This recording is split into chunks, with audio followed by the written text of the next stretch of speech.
Olá, minha amiga, olá, meu amigo, olá você aqui na nossa classe bíblica, uma nova visão para um novo tempo aqui na comunidade adventista do Belém. Estamos hoje iniciando a 8ª aula do nosso curso e uma notícia ruim, são apenas 9 aulas. Estamos na penúltima aula. E uma coisa que eu gostaria de falar para você que está aqui, para você que está em casa, busque lá no nosso canal, Nova Visão para o Novo Tempo. Todas as aulas desse curso, é importante que você assista desde o começo, aula 1, 2, 3, as aulas vão se complementando e certamente você vai ganhar muito em conhecimento, em entendimento, se você assistir o curso por completo. Faça isso, assista, divulgue, transmita para os seus amigos, compartilhe esse conteúdo que certamente é uma mensagem de Deus para os nossos dias. É isso que o livro de Daniel contém, uma mensagem de Deus para mim, uma mensagem de Deus para você também. Hoje o nosso tema tem como título Alguém Além das Estrelas e vai abordar o controlador celestial da nave Terra. Será que esse mundo está sozinho? Esse mundo está largado? Não tem ninguém no controle dessa terra, desse universo? Nós vamos confirmar isso, entender isso no estudo do capítulo 10 e 11 do livro de Daniel, dos capítulos 10 e 11 do livro de Daniel. Vamos orar juntos, pedir a presença do Espírito Santo e a compreensão que só Ele nos pode dar antes de abrirmos a palavra de Deus. Querido Deus, Senhor, tem misericórdia de nós. Nós estamos aqui dispostos a entender, a ouvir e aprender da Tua palavra. E o Senhor nos diz que bem-aventurado aquele que lê, aquele que ouve e aquele que guarda as palavras desse livro, porque o tempo está próximo. Nós vivemos nesse tempo, no tempo do fim, logo o Senhor vai vir nos buscar. Temos aprendido isso aqui no livro de Daniel também. Ajuda-nos a colocar em prática essas verdades, que elas transformem a nossa vida e que a partir disso nós possamos também falar para outras pessoas do que sabemos, do que cremos e do que esperamos, que é a Tua breve volta. Em nome de Jesus pedimos a Tua entendimento, Tua paz, e em especial sobre o Armando, que vai dividir a aula conosco, por Jesus, amém. Armandinho, o mundo não está ao léu, não está solto, há alguém no comando, é o que nós vamos ver hoje, mas eu acho que, como você sempre faz, uma recapitulação, uma contextualização do que vimos até aqui, dando um link com essa aula. Que Deus te use mais uma vez. Obrigado, Roger. Olá, pessoas, obrigado por estarem conosco. Vamos, sem mais delongas, porque o estudo é muito profundo, não é? E a gente, quando lê mais uma vez o que já tinha sido lido, começa a entender com mais amplitude, com mais expansão, a nossa mente vai absorvendo coisas maiores e melhores.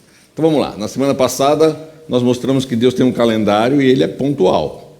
Ele falou que ia acontecer aquilo naquele momento e aconteceu, não é? Que foi o tempo profético do advento do Messias, rememorando, não vou mais falar nome de país, tá? A gente já sabe de cor, tá?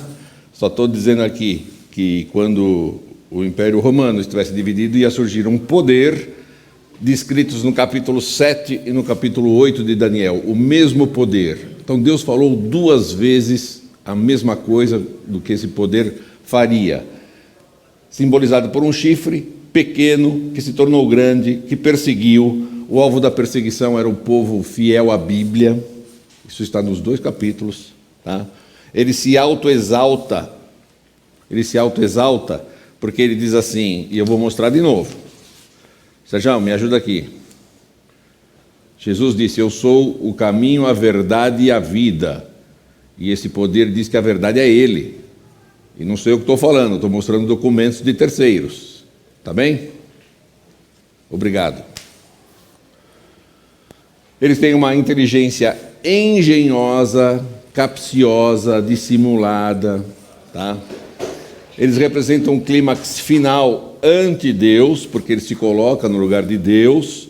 As suas atividades são limitadas por um tempo profético, que nós já vamos ver, e essas atividades vão até o tempo do fim. Como o fim ainda não chegou, esse poder ainda está aí, tá? Isso é muito simples também, né? Tá? E ele será destruído de forma sobrenatural. A gente já viu como é que a verdade foi deitada por terra, isso não foi surpresa para Deus, Deus tinha previsto isso.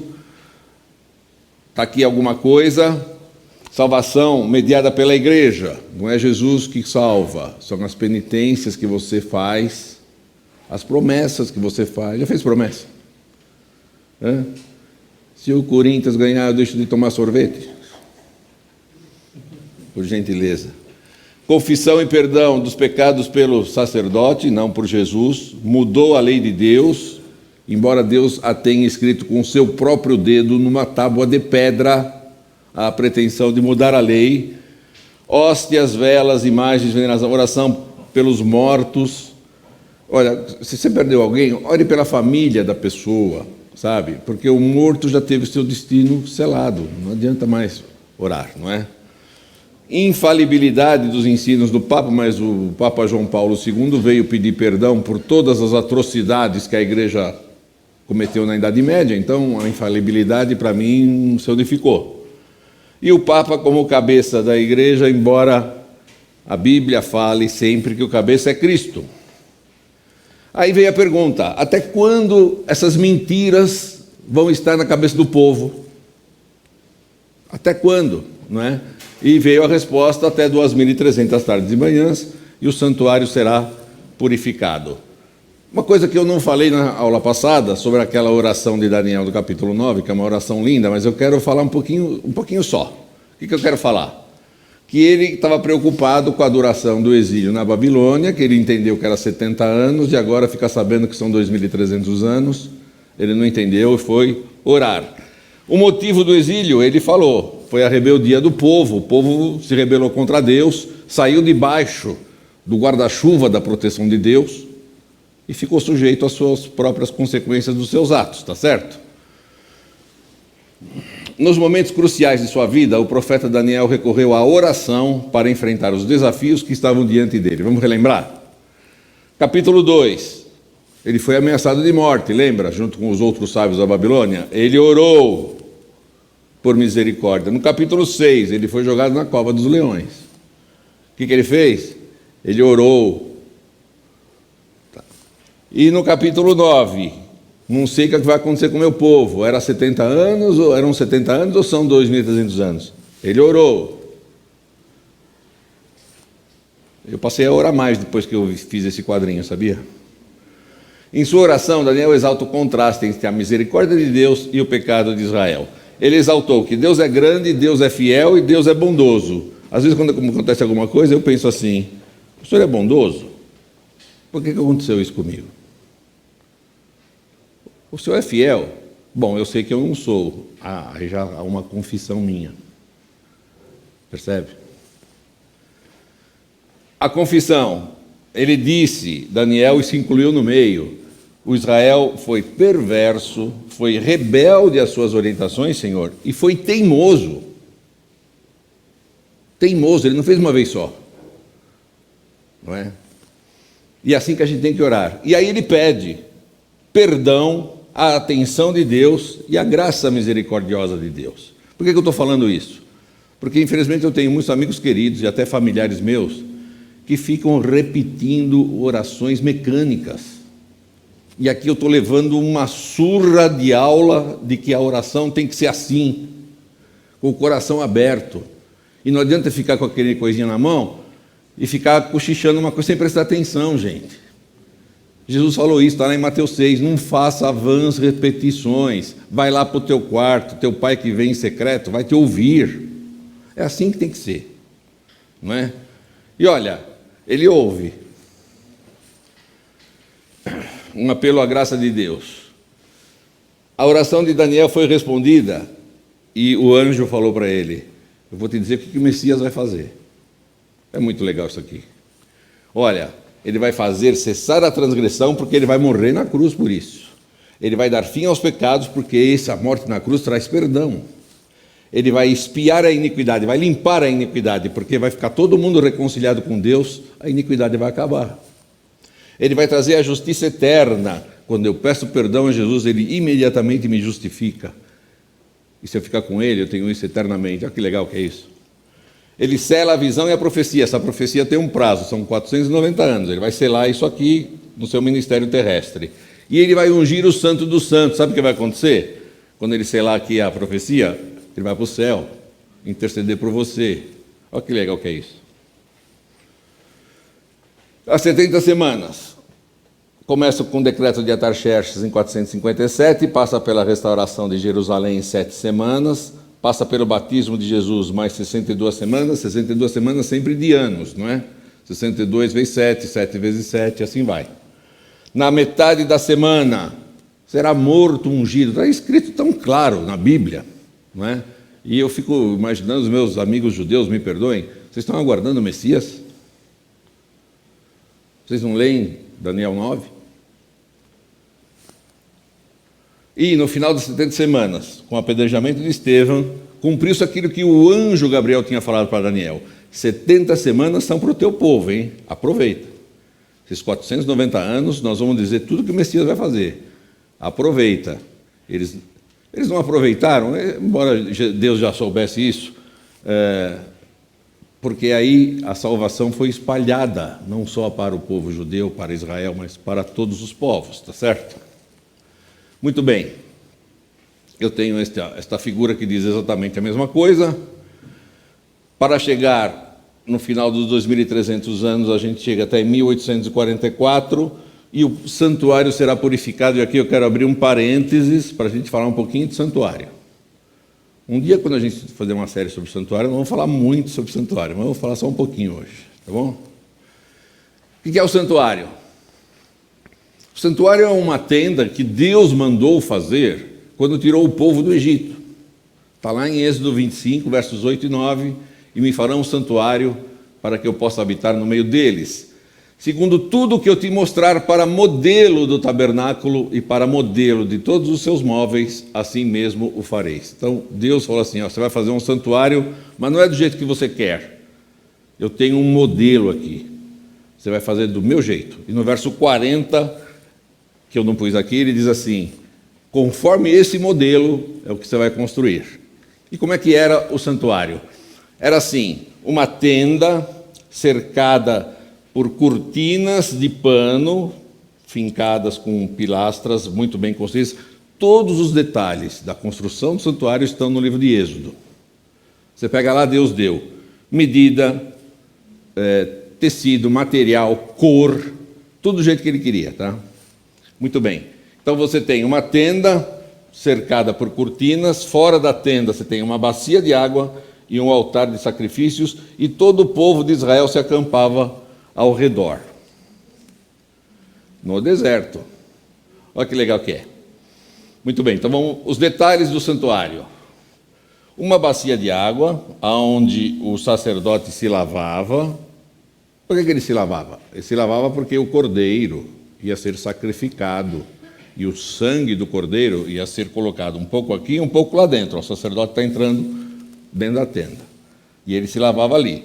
O cordeiro era queimado aqui nesse altar.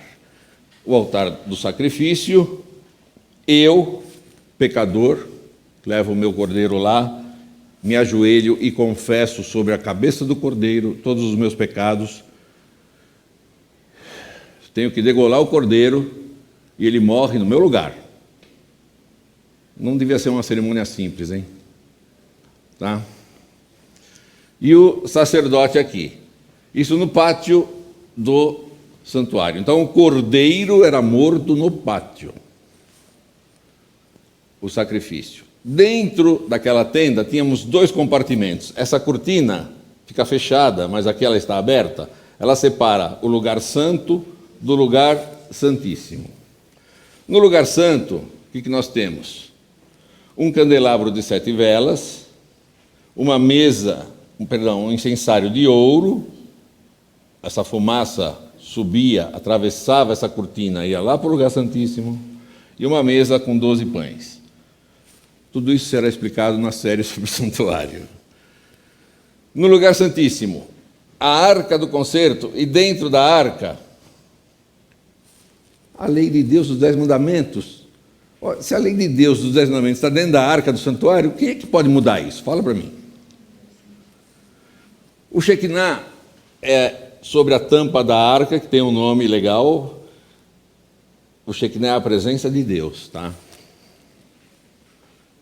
Em Levítico 16, 29 e 34, tem lá uma cerimônia que nós não vamos falar dela hoje, mas que prefigura o seguinte: eu vim aqui, degolei o meu cordeiro, o sacerdote pegou o sangue do meu cordeiro, e esse meu cordeiro, coitadinho, simbolicamente, ele está levando os meus pecados, é por isso que ele morreu.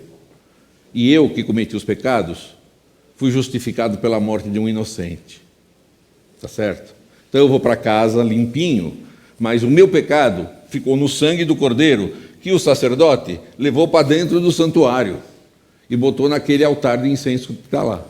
Tá? Então, uma vez por ano, se fazia uma cerimônia que os judeus fazem até hoje, que é o Yom Kippur, o dia da expiação. Vamos limpar o santuário de todos esses pecados que simbolicamente ficaram acumulados lá. Então, você imagina a nação inteira vindo sacrificar cordeiro todos os dias, e um pouquinho desse sangue desse cordeiro sendo levado lá para dentro do santuário. Não é? Então, uma vez por ano, o sumo sacerdote, não o sacerdote, mas o sumo sacerdote, fazia uma cerimônia para limpar o santuário desses pecados simbolicamente instalados lá, tá? Deixados lá. O que é um bode expiatório? Já viu essa frase? Bode expiatório é alguém que leva a culpa sem ter culpa. Tá certo? Pois é, nessa cerimônia de expiação do santuário, de purificação do santuário, um bode era sacrificado e ele levava a culpa pelos pecados de todo mundo, e assim essa cerimônia fazia a limpeza do santuário uma vez por ano. Ok? Basicamente é isso aqui, tá? Já vimos isso tudo. Aí chega João Batista, no ano 27 da era cristã, e fala, ele viu a Jesus e disse, eis o Cordeiro de Deus que tira o pecado do mundo. Então aquele cordeiro que era morto no pátio do santuário simbolizava quem? Simples assim. É uma pergunta que você nunca se fez. Se Jesus disse assim, eu sou o caminho, a verdade e a vida, ninguém vai ao Pai senão por mim. Bom, isso serve para quem viveu no tempo dele e depois dele. E os que viveram antes dele? Como fariam para obter a salvação? Então Deus, muito sabiamente, inventou esta cerimônia da morte do cordeiro. Para enquanto o verdadeiro cordeiro não vem, sacrifique um cordeiro. Isso começou a acontecer quando?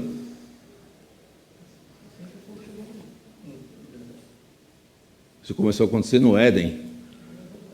Quando Adão e Eva pecaram, Deus lhe fez vestimentas de pele, fazendo Adão sacrificar um cordeiro. E como é que a gente sabe que isso é verdade? Porque Abel, o filho de Adão e Eva, sacrificou um cordeiro, e o seu irmão Caim, não. O que Deus aceitou? Percebe? Então o cordeiro foi morto antes da fundação do mundo. Isso está escrito na Epístola de Pedro, tá? Muito bem, aí o sacerdote levava o sangue do cordeiro até esse altar, e nós temos uma passagem muito legal em Hebreus 10, que diz assim, ora, todo sacerdote se apresenta dia após dia a exercer o serviço sagrado e a oferecer muitas vezes os mesmos sacrifícios, porque é muita gente que vai lá matar cordeiro. Uma vez é o Armando, outra vez é o Rocha, outra vez é o Davi, outra vez é o Pico, que nunca jamais podem remover pecados, é tudo uma simbologia. Jesus, porém, tendo oferecido para sempre um único sacrifício pelos pecados, ele mesmo, assentou-se à destra de Deus, aguardando daí em diante até que os seus inimigos sejam postos por estrado dos seus pés. Porque com uma única oferta aperfeiçoou para sempre quantos estão sendo santificados. Então agora é diferente. Eu matava um cordeirinho e voltava para casa todo lampeiro. Cordeirinho, coitadinho. Mas agora quando eu penso que Jesus morreu na cruz por causa do meu pecado, opa, aí é diferente. Tá certo? Então, quem é o sacerdote? Jesus, ele que leva lá o sacrifício dele mesmo, percebe? Ele é o cordeiro e ele é o sacerdote. Ele oficia no pátio e oficia no lugar santo. O sumo sacerdote. Eu acho legal, porque a Bíblia explica tudo, viu? É impressionante. Porque eu fiz essa pergunta para um amigo meu. Eu falei assim, amigão, onde Jesus está morando hoje? Né? Ele olhou, como? Jesus morreu, ressuscitou, foi para o céu. Onde que ele mora? Ele mora numa nuvem? Ele mora num planeta? Ele mora numa galáxia? Onde ele está? A Bíblia explica onde ele está. Opa! Obrigado. Ora, o essencial das coisas que temos dito aqui, possuímos tal sumo sacerdote, aquele que purifica o santuário dos pecados acumulados, que se assentou à destra do trono da majestade nos céus, como ministro do santuário e do verdadeiro tabernáculo que o Senhor erigiu, não o homem. Moisés, eu vou te dar um modelo de tabernáculo, você faz igualzinho, tá? Porque esse é o que tem no céu. Você vai fazer um igual na terra. Olha que legal. Era necessário, portanto, que as figuras das coisas que se acham nos céus. Quais são as figuras das coisas que se acham nos céus? Um santuário terrestre, um bichinho inocente morrendo, tá? Um bode expiatório que expia para purificar o santuário. Se purificassem com esses sacrifícios, mas as próprias coisas celestiais com sacrifícios a eles superiores, que é a morte de Jesus. Porque Cristo não entrou em santuário feito por mãos, figura do verdadeiro, porém no mesmo céu, para comparecer agora por nós diante de Deus. Nem ainda para se oferecer a si mesmo muitas vezes. E aqui eu quero abrir outro parênteses. Por que na missa se fala que Jesus está sendo sacrificado de novo? E quando eu fiz a primeira comunhão, eu recebi uma orientação: não morda a hóstia, senão sai sangue, o sangue de Cristo. E aqui está escrito assim: ele não está aí para se oferecer a si mesmo muitas vezes, foi uma vez só. Como o sumo sacerdote cada ano entra no Santo dos Santos com sangue alheio, o sangue do bode. Ora, neste caso, seria necessário que ele tivesse sofrido muitas vezes desde a fundação do mundo. Agora, porém, ao se cumprirem os tempos, se manifestou uma vez por todas para aniquilar, pelo sacrifício de si mesmo, o pecado. Presta atenção nessa frase. Ao se cumprirem os tempos, a profecia de Daniel se cumpriu. Jesus apareceu no ano certo, morreu no ano certo e começa seu serviço de expiação do santuário celestial no ano certo. Impressionante esse negócio aí. E assim como aos homens está ordenado morrerem uma só vez, vindo depois disto o juízo.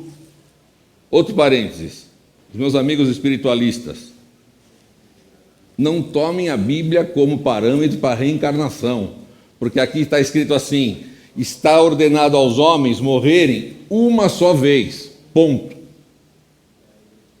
Uma só vez.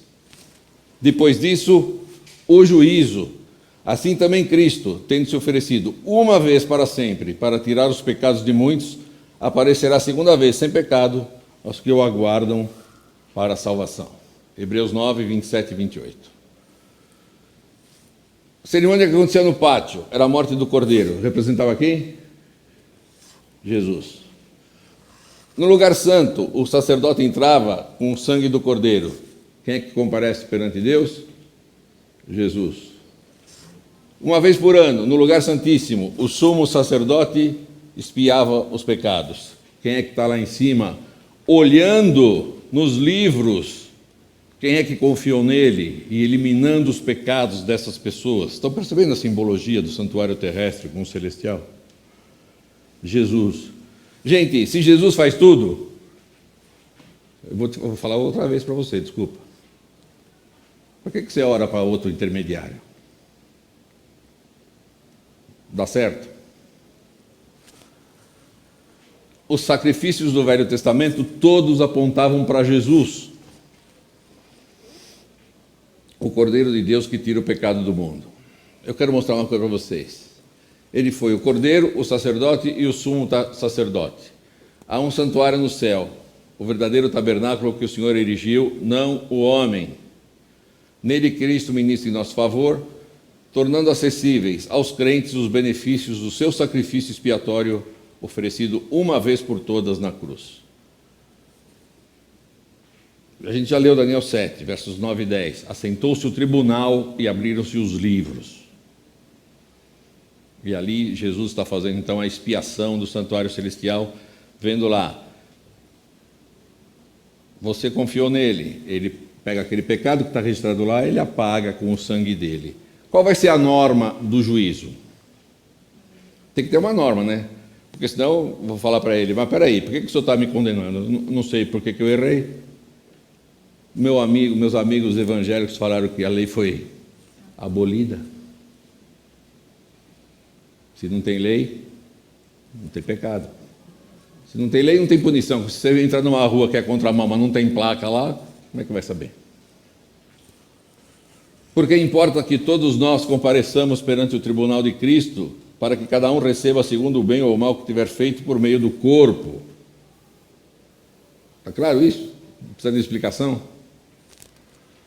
Alegrai-vos. Salmo 96, 13, vai falar.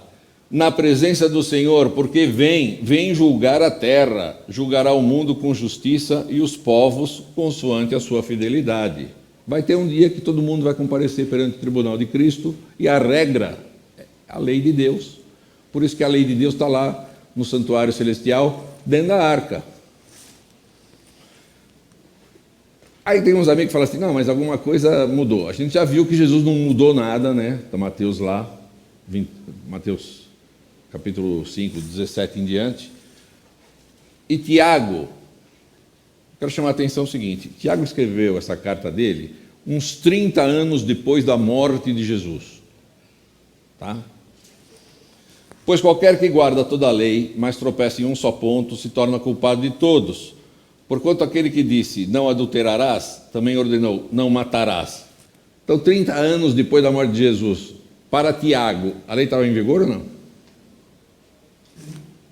Ora, se não adulteras, porém matas, venha a ser transgressor da lei. Falai de tal maneira procedei como aqueles que hão de ser julgados pela lei da liberdade. Por que é a lei da liberdade?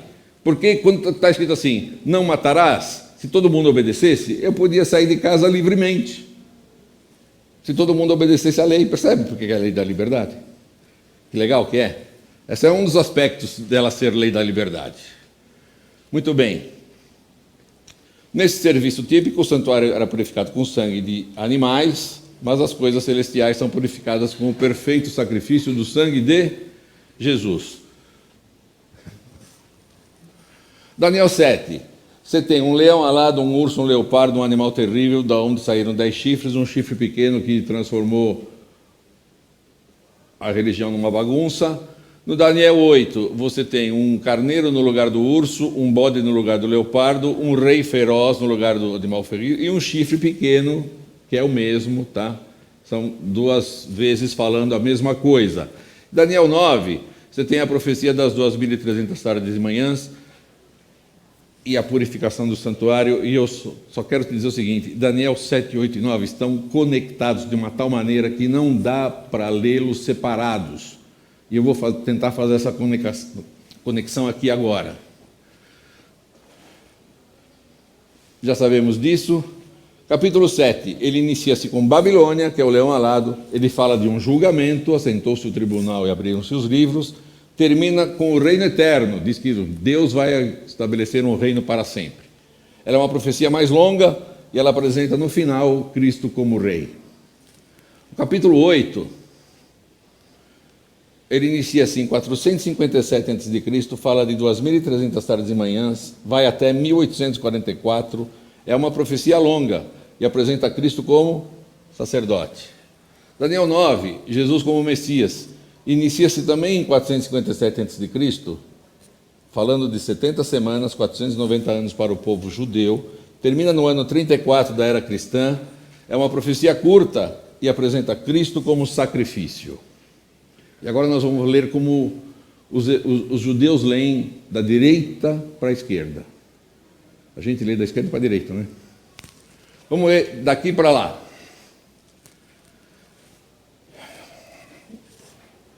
Me vê aí? No capítulo 9, Jesus é o Cordeiro.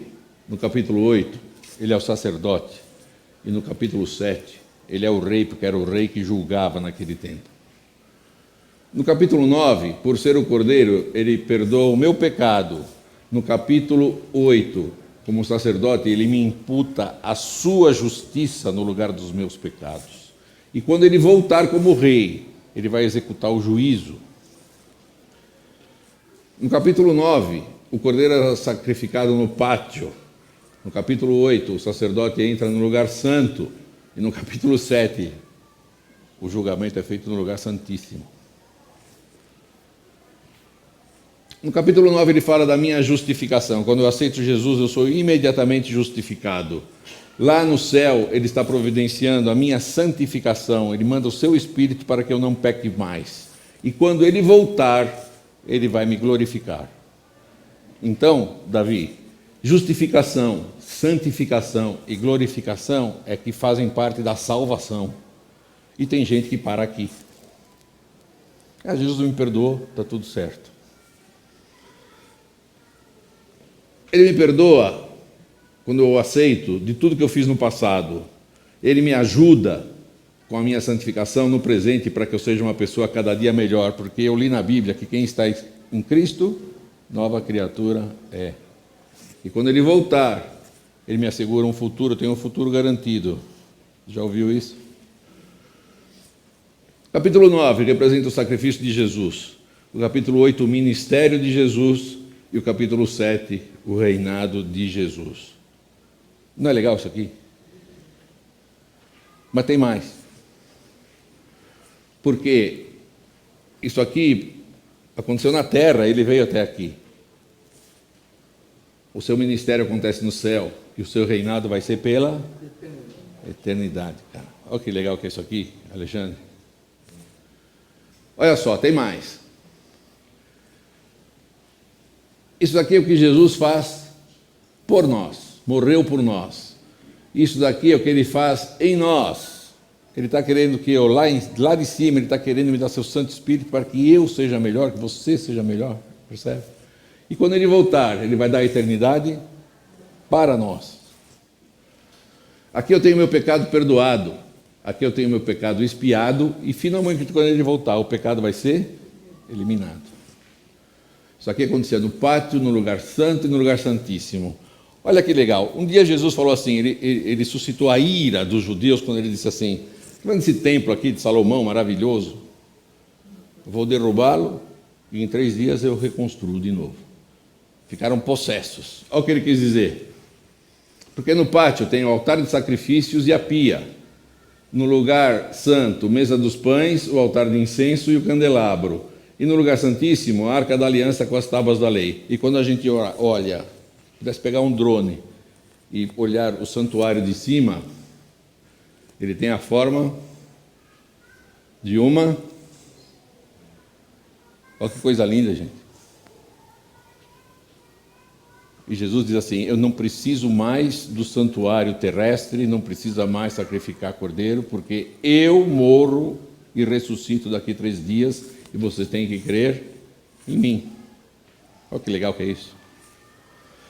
Sabe o que me dá uma emoção?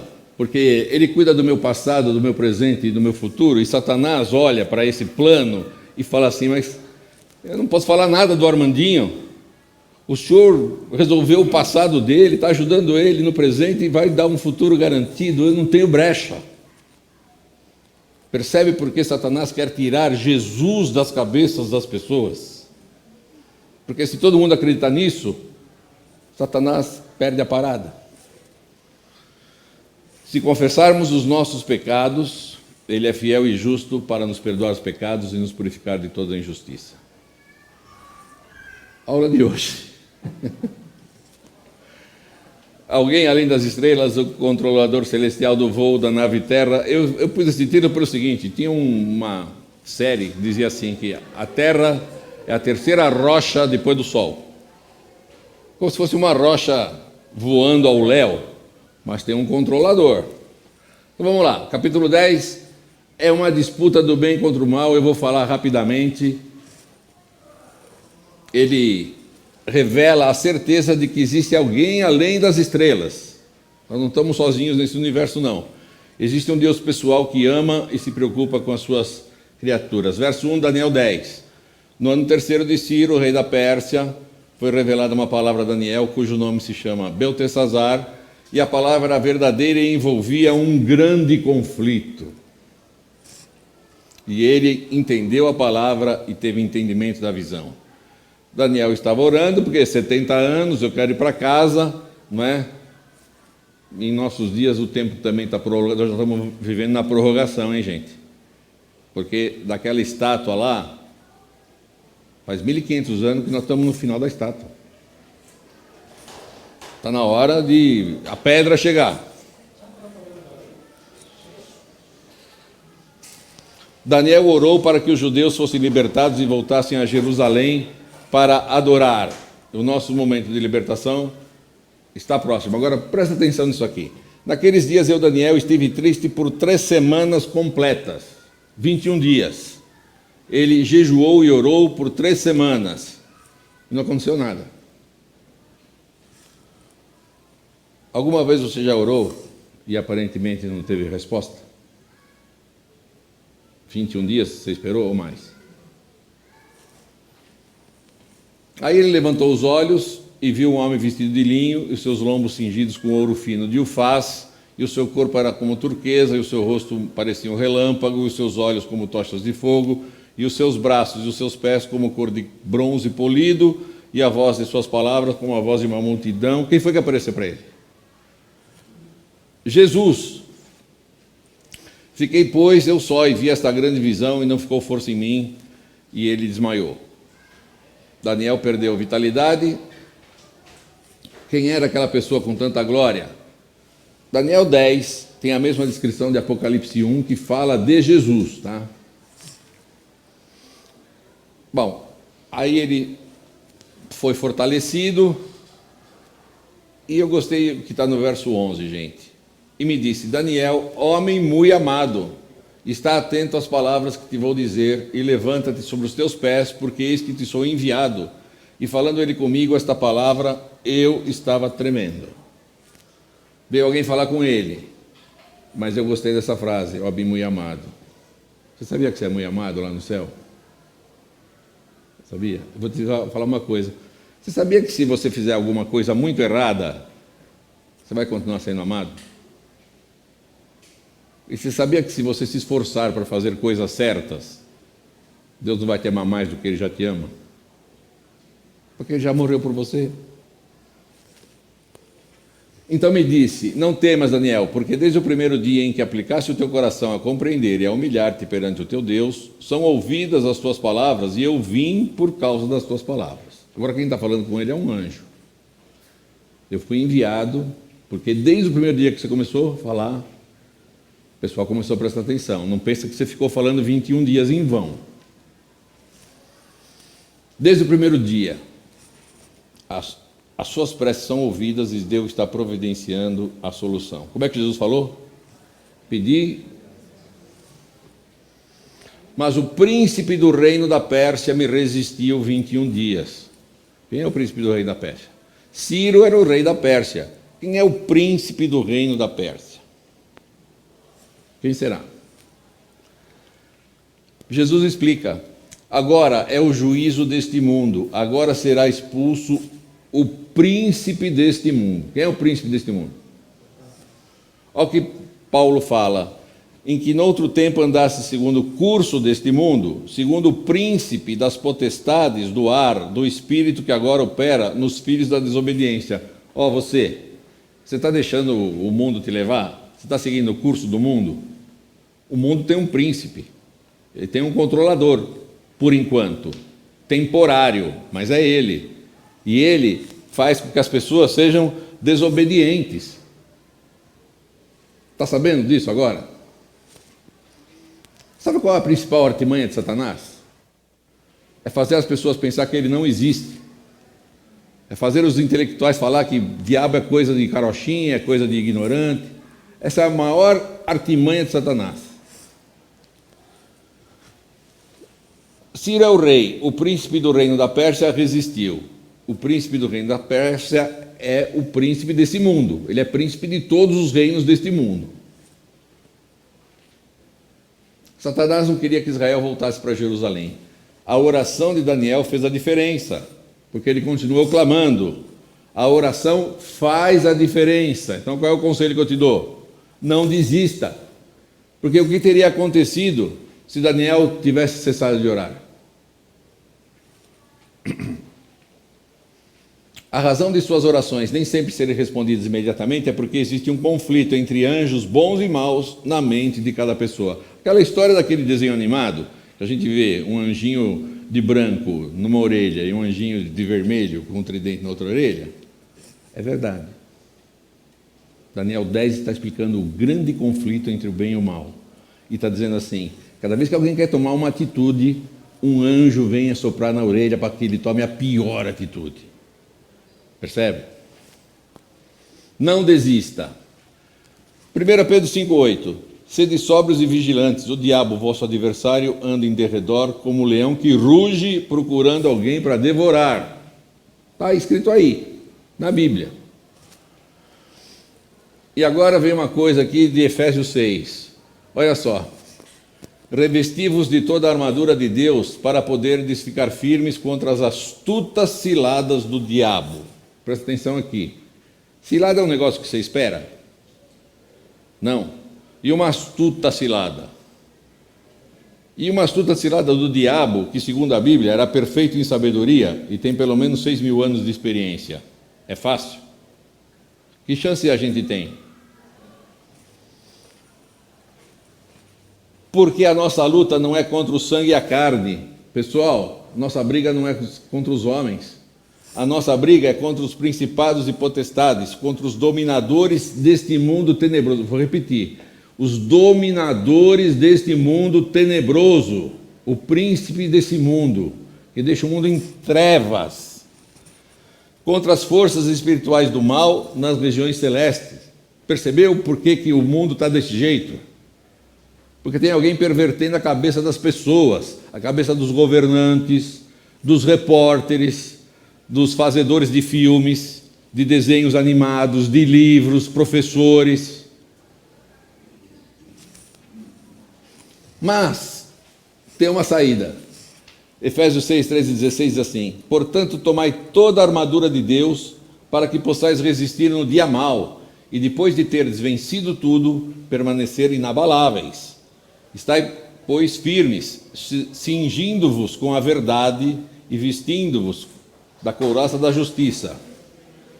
Calçai os pés com a preparação do evangelho da paz, embraçando sempre o escudo da fé, com o qual podereis apagar todos os dados inflamados do maligno. Todos esses dados inflamados que ele te põe assim, conceitos, estudos de cientistas, ateus, percebe? Reportagens pela metade. Por que pela metade? Eles não falam tudo. Eles falam só a parte que interessa. Tá? Quando a gente sai de casa hoje, a gente sai de máscara. Eu tenho um funcionário que ele vem de máscara, de boné, de capa, de luva, de bota. Tá certo. É um equipamento de proteção individual. Tomai também o capacete da salvação e a espada do Espírito, que é a palavra de Deus, com toda a oração e súplica, orando em todo o tempo no Espírito, e para isso vigiando com toda a perseverança e súplica por todos os santos. Os santos somos nós que queremos fazer a vontade de Deus. Santo na Bíblia é quem está separado do mundo e separado para Deus, ok? Equipamento de proteção individual do cristão, segundo Efésios.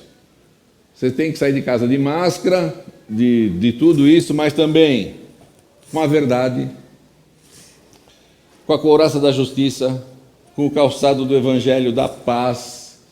Haja paz na terra, a começar em mim. Com o escudo da fé, com o capacete da salvação, com a espada do Espírito, que é a palavra de Deus, com toda oração e súplica por todos os santos. Essa é a fórmula. Eu acho muito legal a Bíblia ter todo o antídoto para as astutas ciladas do inimigo. Mas o príncipe do reino da Pérsia me resistiu 21 dias, e eis que Miguel, um dos primeiros príncipes, veio para ajudar-me, e eu fiquei ali com os reis da Pérsia. Quem é Miguel?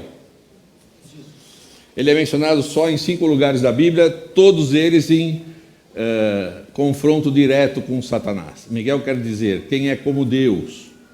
E Jesus está respondendo a uma pergunta lá, uma afirmação que Satanás fez, que diz assim, quero ser semelhante ao Altíssimo. E Jesus mostra para ele, semelhante ao Altíssimo, só eu. Todas as vezes que é mencionado, está em conflito com Satanás. Tá? Miguel é o nome de guerra. Apocalipse 12:7, houve batalha no céu e Miguel expulsou Satanás de lá. Tá? Ele é poderoso o suficiente, ele possui anjos ao seu lado e tem autoridade para expulsar Satanás do céu e de perto de nós também. O arcanjo Miguel, quando contendia com o diabo, disputava a respeito do corpo de Moisés, está no livro de Judas, que tem só um capítulo, no verso 9. O arcanjo Miguel, outro parênteses rápido, a Bíblia fala de um arcanjo, um só, é Jesus. Arcanjo é arquianjo, é o chefe dos anjos, tá? Só ele, ok? Tudo que você ouve por aí, arcanjo Gabriel, arcanjo Rafael, arcanjo Ariel, não está na Bíblia, tá? Moisés não adentrou em Canaã, porque ele morreu antes de entrar em Canaã, mas ele foi ressuscitado e entrou na Canaã celestial. Então, a pergunta é, quem é que tem autoridade para ressuscitar pessoas? Só Jesus. Então, Miguel é Jesus. Para terminar, e disse, não temas, homem muito amado, passa já contigo, anima-te, sim, anima-te. E falando ele comigo, fiquei fortalecido. E disse, fala, meu Senhor, porque agora eu estou fortalecido. E ele disse, sabes por que eu vim a ti? Eu tornarei a pelejar contra o príncipe dos persas, e saindo eu, eis que virá o príncipe da Grécia. Essa batalha vai até o final dos tempos, Daniel. Tá? O mal quer prevalecer, porque quem manda nesse mundo é o príncipe das trevas. E olha como que termina o livro. Mas eu te declararei o que está expresso na Escritura da verdade. Eu te declararei nos próximos capítulos, que a história não acaba aqui. E ninguém há que esteja ao meu lado contra aqueles, a não ser Miguel, vosso príncipe. Se você quer contar com alguém, você só pode contar com Jesus. É ele que está do teu lado, tá? E ele disse assim, está complicado? Não fica preocupado, porque eu vou voltar. E quando eu voltar, eu vou levar vocês para estarem comigo. O sonho de Cristo é viver com a gente. Ele vai voltar logo como rei, cordeiro, sacerdote, rei. E esse evangelho do reino será pregado em todo o mundo, em testemunho a todas as agências, então virá o fim. E a gente tem que falar. A gente tem que falar assim, pessoal, o mundo está vivendo num engano total, mergulhado totalmente numa ilusão, tá? Porque se afastou da verdade que é a palavra de Deus. Então, eu não sei no que você acredita, já te perguntei isso, por que você acredita no que você acredita, mas procure uma razão para isso que você acredita, porque o negócio está complicado. Você tem conceitos para todos os gostos.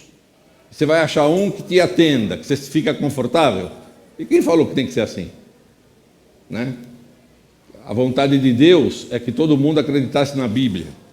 E o mundo seria muito diferente. Como será quando ele voltar? Então, ele está apontando o caminho. Ele é o Cordeiro de Deus que tira o pecado do mundo. Ele está representando a gente lá em cima, oferecendo o seu próprio sacrifício em favor de cada um.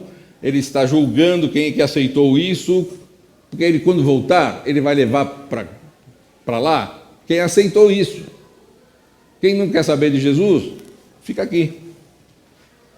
E eu estou lá no começo daquela fila lá que vocês estão vendo, tá bom? A porta de entrada, gente, é a cruz. E o lugar vai ser bonito. E chega de falar. O resumo da ópera. Daniel 7, 8 e 9 é uma coisa maravilhosa que mostra Jesus em todos as suas tarefas para nos salvar, como cordeiro, como sacerdote, como sumo sacerdote. E Daniel 10 fala que nós vivemos num grande conflito, que o príncipe das trevas é o príncipe deste mundo e que ele quer fazer tudo para afastar a cabeça das pessoas de Jesus. Começar das criancinhas, hein? Então vamos ficar atentos, vamos filtrar tudo que a gente lê, ouve e fala, compara com a palavra de Deus. Se for bom, é legal. Se não for, o que nós vamos fazer? Não é? Eu sei o que eu vou fazer, eu me afasto. É simples assim. Muito obrigado. Vamos orar. Pai querido, te agradecemos porque o teu livro entrou num assunto delicado. Nós vivemos num mundo mergulhado na rebeldia contra ti. Tudo que é feito aqui neste mundo, Pai, é para nos afastar de ti. Mas nós não queremos isso, nós queremos ficar perto de ti. Abençoa as pessoas que estão descobrindo essas verdades, que o teu Santo Espírito trabalhe com elas, que os teus santos anjos as protejam dos ataques do inimigo, que não são apenas ataques físicos, são ataques mentais, culturais, espirituais. Que isso seja bloqueado pela leitura da Bíblia e nossa oração contigo. Amém. E venha logo nos buscar, eu te peço em nome de Jesus. Amém. Amém. Até.